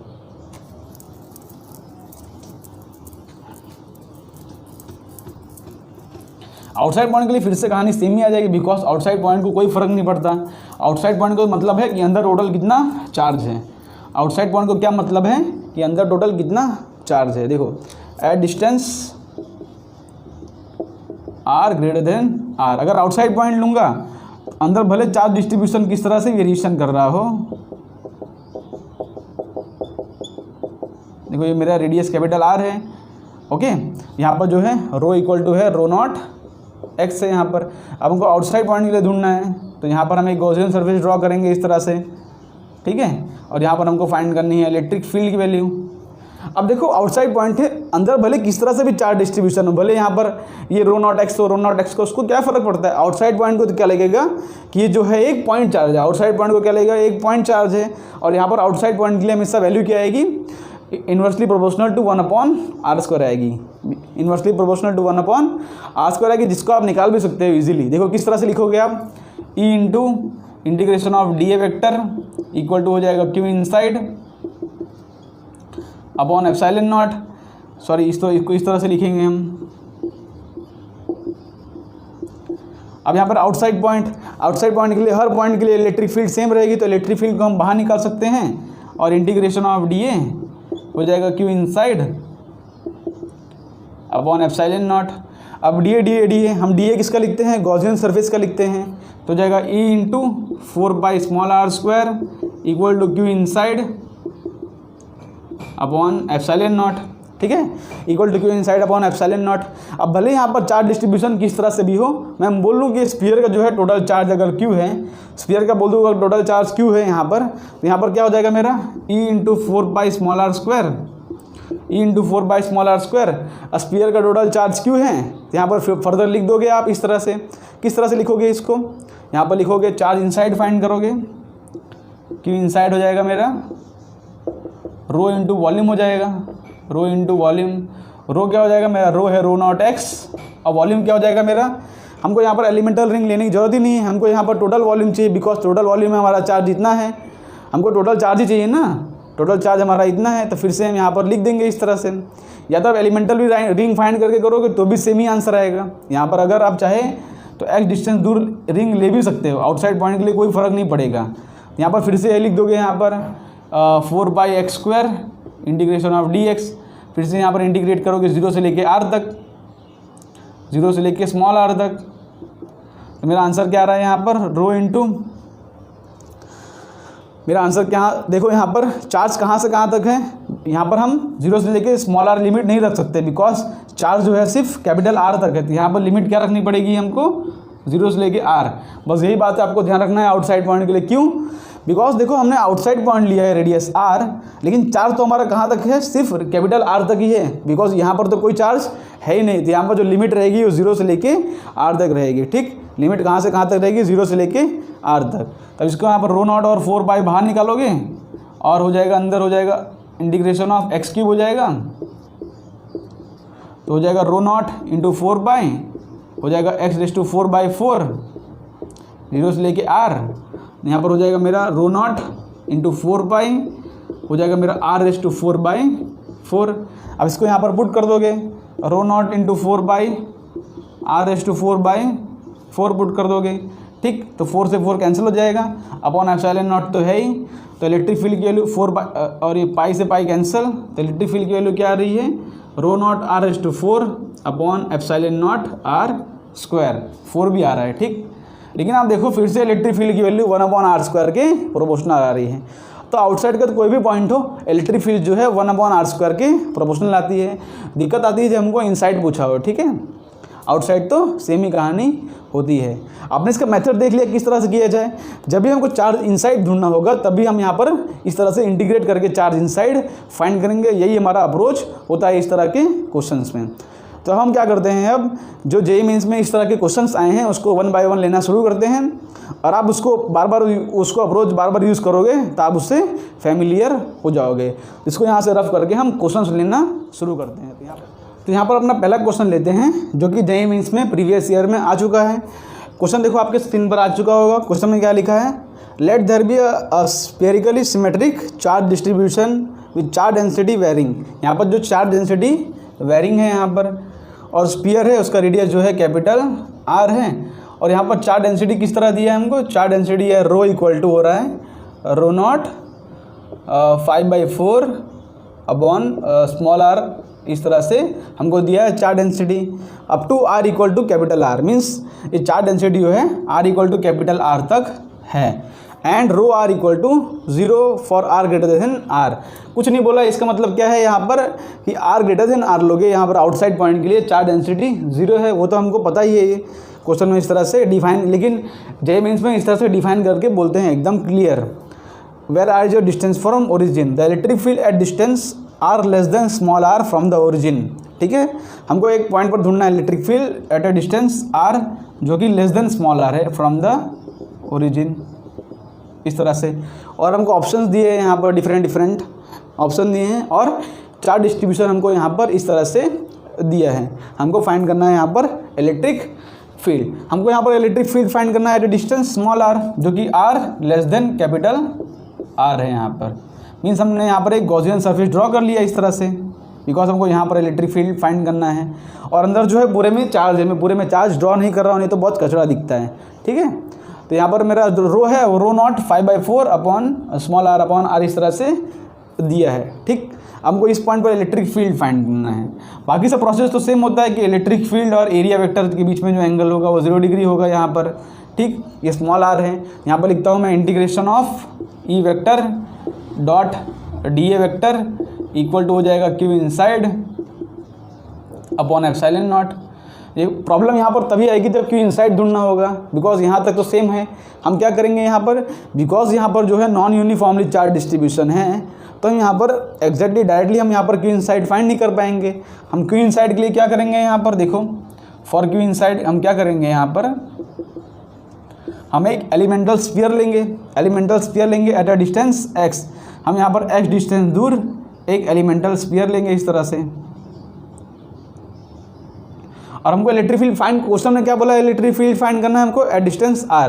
तो यहाँ पर जो x है उसको 0 से लेके स्मॉल r तक उसको इंटीग्रेट कर देंगे। x को कहाँ से कहाँ तक इंटीग्रेट करेंगे, बिकॉज हमको ये पॉइंट पर इलेक्ट्रिक फील्ड फाइंड करना है, तो 0 से लेके स्मॉल r तक x को इंटीग्रेट कर देंगे। ये बात आपको ध्यान रखना है। हमने यहाँ पर स्फीयर ले लिया, एलिमेंटल स्फीयर। आप स्टेप देखते जाओ, एट डिस्टेंस x और dx विड्थ का स्फीयर ले लिया।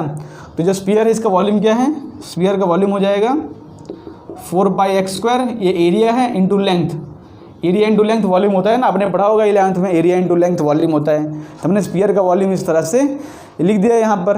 अब देखो यहाँ पर Q इनसाइड क्या हो जाएगा, रो इक्वल टू लिख सकता हूँ मैं Q इनसाइड अपॉन जो वॉल्यूम है उसका। तो यहाँ से Q इनसाइड क्या हो जाएगा, रो इंटू वॉल्यूम, लेकिन यहाँ पर देखो Q इनसाइड हो जाएगा, यहाँ पर Q हो जाएगा रो इंटू वॉल्यूम।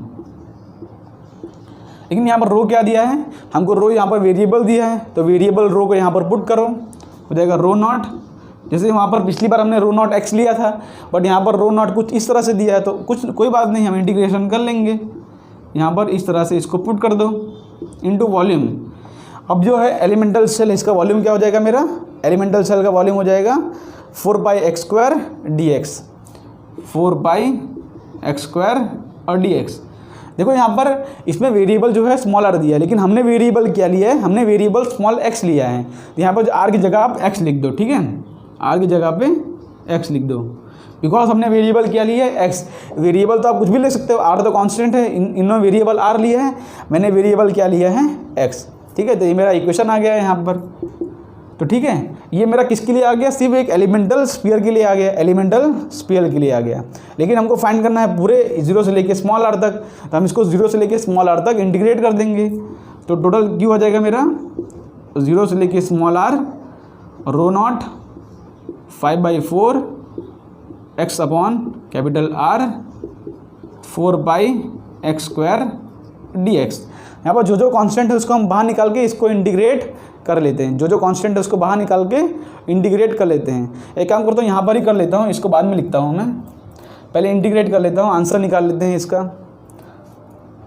तो क्या हो जाएगा, यहाँ पर जो कांस्टेंट है Q, देखो रो नॉट बाहर आ जाएगा, 4π बाहर आ जाएगा, अंदर क्या बच रहा है, अंदर बचेगा 0 से लेके स्मॉल r, अंदर बच रहा है यहाँ पर, ये इसको मल्टीप्लाई कर देता हूँ तो हो जाएगा 5/4x², और यहाँ पर मल्टीप्लाई करूँगा तो हो जाएगा x³ अपॉन r, और बाहर बचेगा इंटू dx। समझ पड़ रहा है यहाँ पर। देखो मैंने x को अंदर मल्टीप्लाई कर दिया तो 5/4 x² हो गया और यहाँ पर हो गया x³/r। अब तो सिर्फ इंटीग्रेशन रह गया है, ठीक है, इंटीग्रेशन मेन स्टेप होता है यहाँ पर, इंटीग्रेशन रह गया है, वही कर लेते हैं यहाँ पर। तो q इनसाइड क्या हो जाएगा मेरा, रो इंटू 4 लिखता हूँ इसको एज इट इज़।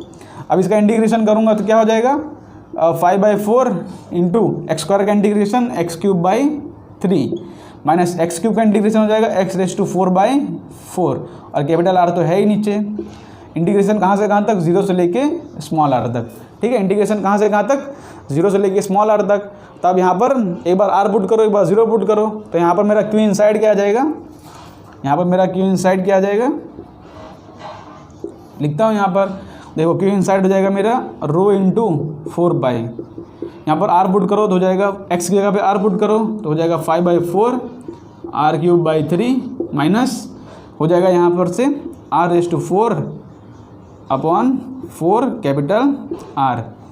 तो यहाँ से अगर मैं 4 कॉमन निकाल लूँ, यहाँ से 4 कॉमन निकालूँ तो मेरा q क्या आ जाएगा, q हो जाएगा 4 कॉमन निकालूंगा और 4 से 4 कैंसिल, तो ρ0 पाई 5/3 r³ माइनस यहाँ से r³ भी कॉमन निकल जाएगा, ठीक है, यहाँ माइनस हो जाएगा, चलो r³ कॉमन निकाल लेता हूँ यहाँ से, तो r³ भी कॉमन निकाल लिया तो 5/3 बचेगा यहाँ पर और यहाँ पर बचेगा r/r, ठीक है।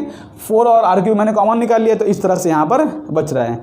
ये मेरा आ गया q इनसाइड, ठीक है, मेरा q इनसाइड क्या आ गया, यहाँ पर लिख देता हूँ मैं, q इनसाइड आ गया मेरा rho into pi small r³ बच रहा है मेरा 5/3 माइनस स्मॉल r/कैपिटल R, ठीक है। अब हमको फाइंड करना है इलेक्ट्रिक फील्ड, तो इसको मैं रफ करके इलेक्ट्रिक फील्ड फाइंड कर लेता हूँ, ठीक है, यहाँ पर फाइंड कर लेता हूँ इलेक्ट्रिक फील्ड।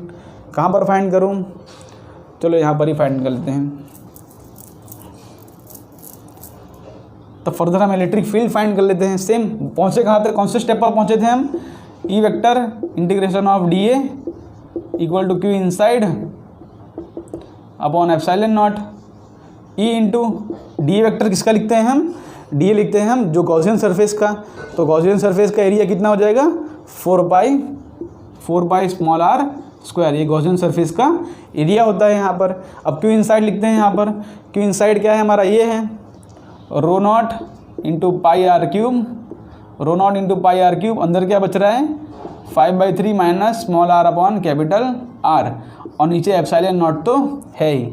यहाँ से पाई कैंसिल, r² से r² कैंसिल, एक r बचेगा यहाँ पर। तो मेरा आंसर क्या आ रहा है यहाँ पर, इलेक्ट्रिक फील्ड की वैल्यू आ रही है ρ0r/4 epsilon not, ρ0r/4 epsilon not, अंदर बच रहा है मेरा 5/3 माइनस स्मॉल r/r। ये कौन सा ऑप्शन में मैच कर रहा है, ये आप देख सकते हो, ये कौन सा ऑप्शन में मैच कर रहा है, ये ए ऑप्शन मैच कर रहा है, ρ0r/4 epsilon not 5/3 minus small r/r। तो मेरे इलेक्ट्रिक फील्ड की वैल्यू क्या आ गई, ये ए ऑप्शन आ गया। मेन स्टेप तो आपको q इनसाइड फाइंड करना था, यही सिर्फ इंटीग्रेशन करना था, बाकी सब तो हमको पता है q into D equal to q inside upon epsilon naught. जो डी रखते हैं ये गॉसियन सरफेस का एरिया रखते हैं, तो इसी तरह से इंटीग्रेट करके फाइंड किया जाता है। होप करता हूँ आपको ये क्वेश्चन समझ पड़ा होगा। हम नेक्स्ट क्वेश्चन लेते हैं जिससे कि आपको कॉन्सेप्ट और भी क्लियर हो जाएगा। इसको यहाँ से मैं यहाँ पर नेक्स्ट क्वेश्चन करते हैं जो कि आपको स्क्रीन पर आ चुका है। ये क्वेश्चन का भी सेम कॉन्सेप्ट है, पहले इसको आप पॉज करके ट्राई कर लो। यहाँ पर देखो rho equal to ρ0r q upon pi r⁴ small r दिया है यहाँ पर, मीन्स यहाँ पर इसका जो चार्ज डेंसिटी है कुछ इस फॉर्म में दिया है। बाकी प्रोसेस तो पूरा सेम है, q इनसाइड फाइंड करने के लिए इंटीग्रेट करो और आंसर फाइंड कर लो। जहाँ पर बोला है आपको इलेक्ट्रिक फील्ड फाइंड करने के लिए प्रोसेस सेम है, एक बार पॉज कर लो, ठीक है। तो मैं इसको करना शुरू करता हूँ।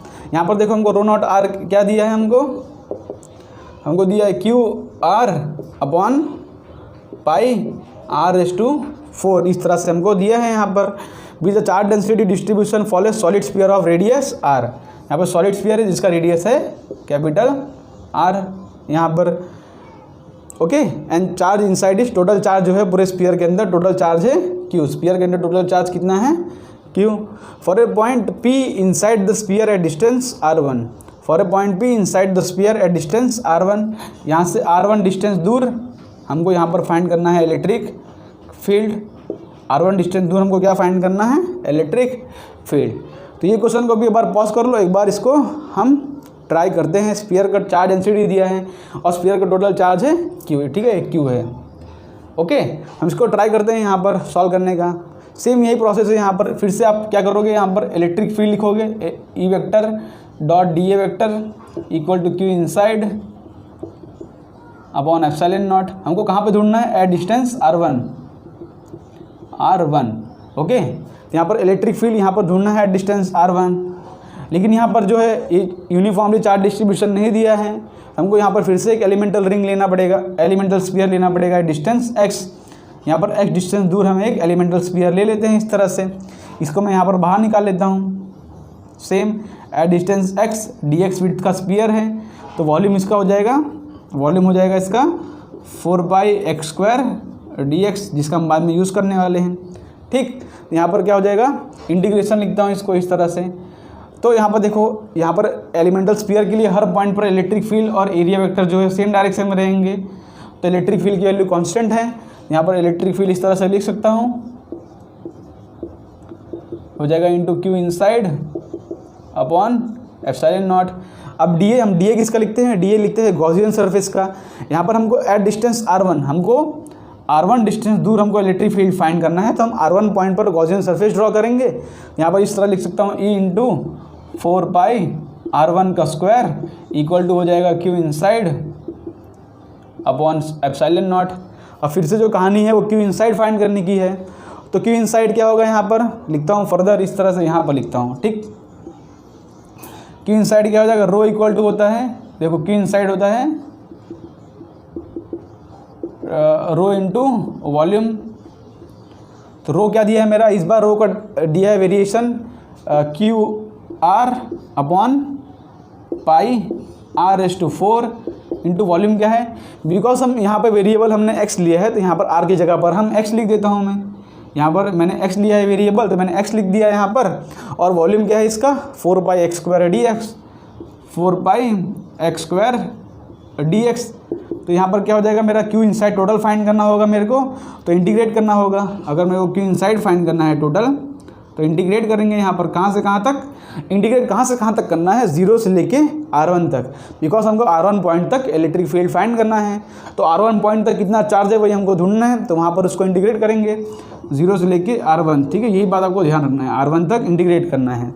अंदर तो क्या है, QX upon pi R/4 into 4πx² dx। यहाँ पर क्या हो जाएगा मेरा, देखो कांस्टेंट जो है इसको बाहर निकाल लो। Q कांस्टेंट है, पाई R/4 कांस्टेंट है, और 4π इधर से कांस्टेंट है। अंदर क्या बचा मेरा, x³ dx, 0 से लेके R1 तक। तो x³ का इंटीग्रेशन होगा x⁴/4 और R1 पुट करोगे यहाँ पर, तो मेरा आंसर क्या आ रहा है, यहाँ पर आ रहा है Q upon pi R/4 into 4π into R1/4/4। ठीक है, वहाँ पर 0 पुट करोगे और R1 पुट करोगे। यहाँ से देखो पाई से पाई कैंसिल, पाई से पाई कैंसिल, 4 से 4 कैंसिल। मेरा चार्ज इनसाइड क्या आ रहा है, Q R1/4 अपॉन R/4। यहाँ पर पुट करता हूँ मैं, इलेक्ट्रिक फील्ड इक्वल टू हो जाए 4πr1² equal to charge inside क्या आ रहा है मेरा, Q upon R/4 into R1/4 upon आ रहा है एप्सिलॉन नॉट। ठीक, तो यहाँ से देखो क्या क्या कैंसिल हो रहा है, ये R1² से R1² कैंसिल, तो यहाँ पर R1² बचेगा। तो यहाँ पर इलेक्ट्रिक फील्ड आ रहा है मेरा Q upon 4πε0 R/4 upon R1²।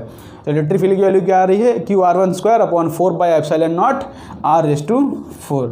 यहाँ पर सेम ही मेथड है, खाली यहाँ पर चार्ज इनसाइड के लिए इंटीग्रेट करना होता है हर बार, वही सेम मेथड से इंटीग्रेट करना होता है। आपको ध्यान रखना है बस, इलेक्ट्रिक फील्ड किस पॉइंट पर फाइंड करना है। यहाँ पर R1 पॉइंट तक था, तो हमने यहाँ पर एरिया R1 रखा, और यहाँ पर इंटीग्रेशन भी हमने 0 से लेके R1 तक किया। आपको यही बात का ध्यान रखना है। होप करता हूँ आपको ये क्वेश्चन समझ पड़ा होगा। तो इसी के बेस्ड हम आज का लास्ट क्वेश्चन कर लेते हैं, उसके बाद हम लेक्चर एंड करेंगे। तो इसको यहाँ से तो यहाँ पर अपना लास्ट क्वेश्चन करते हैं। क्वेश्चन देखो आपके स्क्रीन पर आ चुका है। क्वेश्चन दिया, charge is distributed with a sphere of radius r with volume charge density ρr is equal to a upon r² e⁻²r upon s। s नहीं है वहाँ पर, a दिया है। यहाँ पर देखो जो चार्ज डेंसिटी है, यहाँ पर मिस्टेक है क्वेश्चन में, ये इस तरह से है, a upon small r² e⁻²r/a। Okay, इस तरह से चार्ज डेंसिटी दिया है, एस नहीं है वहाँ पर, वो प्रिंटिंग मिस्टेक है। Where a n small a r constant, if q is the total charge on the charge distribution, the radius r is. Okay, क्या बोल रहे हैं क्वेश्चन में कि स्फीयर है जिसका चार्ज डेंसिटी कुछ इस तरह से दिया है, अगर इसका रेडियस कैपिटल R है और रेडियस के पूरा स्फीयर के ऊपर टोटल चार्ज जो है Q है, स्फीयर के ऊपर टोटल चार्ज Q है यहाँ पर, तो क्या बोला, रेडियस R इस, ये कैपिटल R है, ये हमको फाइंड करना है कि ये क्या होगा। यहाँ पर इलेक्ट्रिक फील्ड नहीं पूछा है, यहाँ पर बोला है कि रेडियस R क्या है, वो हमको ढूंढना है यहाँ पर। देखो इसके लिए हमको सेम यहाँ पर चार्ज डिस्ट्रीब्यूशन कुछ इस तरह से दिया है, हमको स्फीयर का टोटल चार्ज पता है, यहाँ पर इलेक्ट्रिक फील्ड फाइंड करने की जरूरत नहीं है, हमको टोटल चार्ज पता है, उसके ऊपर से हम ये कैपिटल R ढूंढ सकते हैं। किस तरह से, देखो यहाँ पर सेम फॉर्मूला वापरेंगे हम, जो क्या होता है Q इनसाइड का। हम क्या करते हैं यहाँ पर, देखो हम करते क्या है यहाँ पर, हम Q इनसाइड ढूंढ लेते हैं यहाँ पर। Q इनसाइड मीन्स ये टोटल, देखो Q इनसाइड जो है हमको पता है कि स्फीयर है, इस पर टोटल चार्ज कितना है, स्फीयर जो है इस पर टोटल चार्ज कितना है Q, हमको Q इनसाइड पता है, लेकिन हमारा जो रो है और वॉल्यूम है वो वेरिएबल है, तो हमको इससे हम डायरेक्टली ढूंढ सकते हैं। तो देखो यहाँ पर क्या लिखता हूँ, हो जाएगा rho into V volume, rho into volume. इसको थोड़ा ऊपर लिखता हूँ बिकॉज इंटीग्रेशन करना पड़ेगा इसमें। ओके, तो यहाँ से हो जाएगा Q इनसाइड हो जाएगा मेरा, Q इनसाइड हो जाएगा मेरा रो इंटू वॉल्यूम। तो यहाँ पर देखो रो तो हमको दिया है यहाँ पर a/r² e⁻²r/a हमको इस तरह से दिया है। अब वॉल्यूम की बात करो, वॉल्यूम हमको फिर से यहाँ पर एक एलिमेंटल रिंग काट के, यहाँ एलिमेंटल x डिस्टेंस दूर हम यहाँ से एक स्फीयर काट लेते हैं, जिसका वॉल्यूम जो हो जाएगा वो हो जाएगा 4πx² dx। देखो तो यहाँ पर हो जाएगा मेरा वॉल्यूम हो जाएगा 4πx² dx। अब यहाँ पर हमारा वेरिएबल x है, यहाँ पर जो r है वहाँ पर मैं x लिख देता हूँ, यहाँ पर जहाँ जहाँ r है यहाँ पर लिखता हूँ x² और यहाँ पर लिखता हूँ मैं x। ठीक, क्वेश्चन में r की तरह वेरिएबल दिया है बट हम वेरिएबल x लेते हैं। ठीक, तो मैंने यहाँ पर x से रिप्लेस कर दिया, तो ये है मेरा Q इनसाइड। ठीक है, अब देखो यहाँ पर ट्रिक ये है कि हमको पता है कि पूरे स्फीयर में टोटल चार्ज है Q, मीन्स हमको अगर हम जो इसका इंटीग्रेशन है यहाँ पर 0 से लेके अगर कैपिटल R पॉइंट तक इंटीग्रेशन करेंगे तो हमारा जो आंसर आएगा वो क्या आएगा, Q आएगा। तो उसके ऊपर से हम यहाँ पर सॉल्व कर सकते हैं। देखो हमारा टोटल आंसर क्या आएगा, Q। कब आएगा, जब हम इसको इंटीग्रेट करेंगे 0 से लेके कैपिटल R तक, बिकॉज हमको फाइंड करना है रेडियस कैपिटल R। तो जब तक हम 0 से लेके R तक अगर इसको इंटीग्रेट कर देंगे तो हमारा टोटल चार्ज Q आ जाएगा। तो उसी ऊपर से इसका आंसर निकालेंगे हम। देखो यहाँ पर से हो जाएगा a/x² e⁻²x/a 4πx² dx। हमको यहाँ पर इलेक्ट्रिक फील्ड तो फाइंड ही नहीं करना है, हम चार्ज से हमारा काम चल जा रहा है।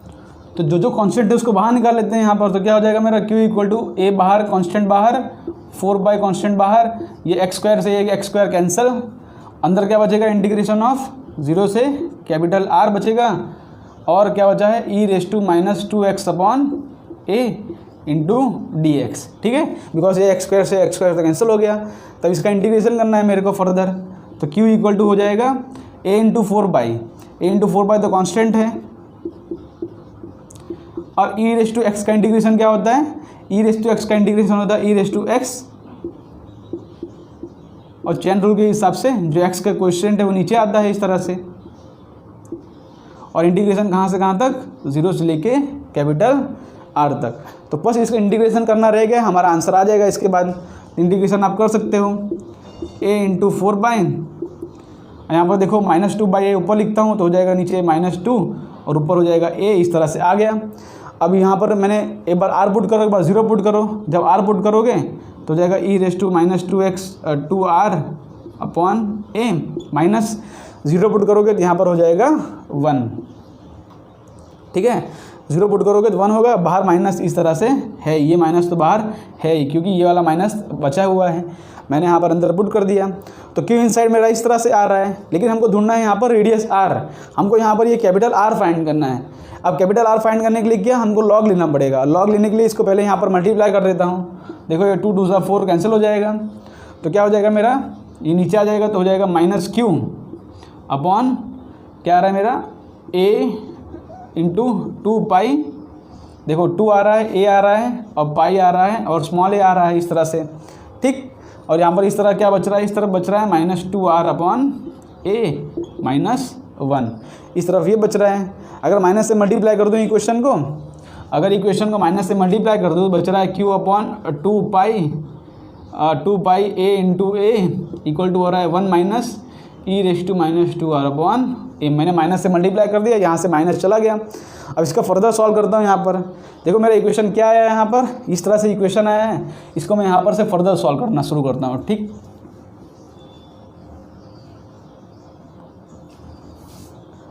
मेरा इक्वेशन क्या है यहाँ पर, q/2 a into a equal to 1 - e⁻²r/a। वैसे तो इसके बाद आप सॉल्व कर सकते हो, लेकिन हम सिर्फ आंसर तक अराइव कर लेते हैं। जिसको नहीं समझ में आया वो कर सकता है। यहाँ पर लिख सकता हूँ मैं e⁻²r/a, ये मैंने इसको इस तरफ ले आया तो हो जाएगा इस तरफ 1 - q/2 a इंटू a। देखो मैंने इस तरह से ले लिया। अब मैं अगर दोनों तरफ लॉग लूँ, देखो यहाँ पर दोनों तरफ लॉग ले रहा हूँ तो क्या होगा, -2r/a। मैंने यहाँ पर दोनों तरफ log ले लिया है तो यहाँ पर आ रहा है -2/a हो जाएगा log e to the base e, और यहाँ पर हो रहा है log of 1 - q/2 a into a।